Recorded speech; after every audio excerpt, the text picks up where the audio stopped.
Ketua KPK Firly Bahuri juga ditetapkan sebagai tersangka kasus dan dugaan pemerasan terhadap ex-menteri pertanian dan Syahrul Yassin Limpo. Menteri Pertanian Syahrul Yassin Limpo penyidik Polda Metro Jaya dan Barreskrim Polri memeriksa hampir 100 orang saksi mengantongi bukti. Korupsi, sebuah kata yang tidak asing lagi di negara Indonesia. Lantas, apakah semua orang tahu apa itu korupsi?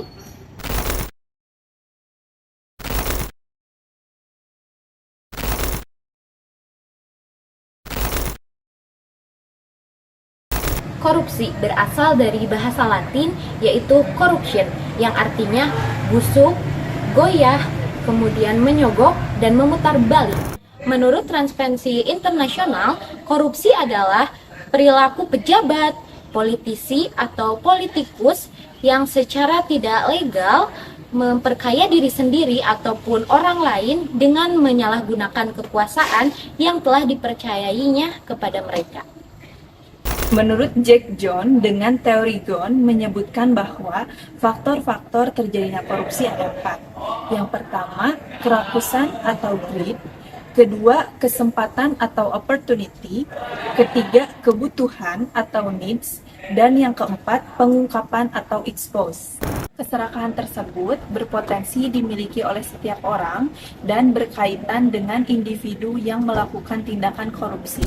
Faktor penyebab korupsi dapat muncul dari aspek internal, individu, maupun dari lingkungan yang memungkinkan praktiknya. Serta menurut Sarlito, dorongan pertama berasal dari dalam diri dan dorongan kedua berasal dari luar diri. Dorongan dari luar juga mencakup teman, kesempatan, kurang kontrol, dan lain seperti dikutip dari buku Pendidikan Pancasila dan Kewarganegaraan oleh Ani Sri Rahai.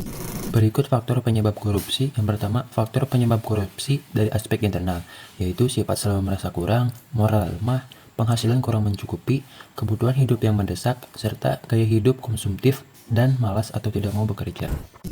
Selanjutnya, faktor penyebab korupsi dari aspek organisasi, yaitu kurangnya sikap keteladanan pemimpin, tidak ada kultur organisasi yang benar, kurangnya sistem akuntabilitas yang benar, dan kelemahan sistem pengendalian manajemen, serta manajemen cenderung menutupi kasus korupsi di organisasi.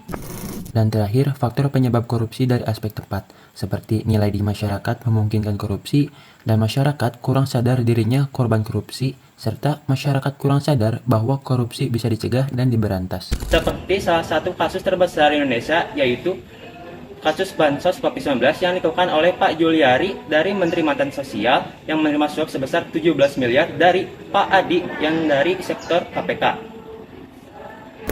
Dampak dari keberlanjutannya korupsi Indonesia, yang pertama merusaknya tatanan hukum, dan kedua melayunya pertumbuhan ekonomi dan investasi, yang ketiga merusaknya atau menyebarkan kebencian sosial, dan keempat meningkatkan hutang pemerintah. Pencegahan tindakan korupsi melibatkan berbagai langkah. Yang pertama, penegakan hukum secara ketat.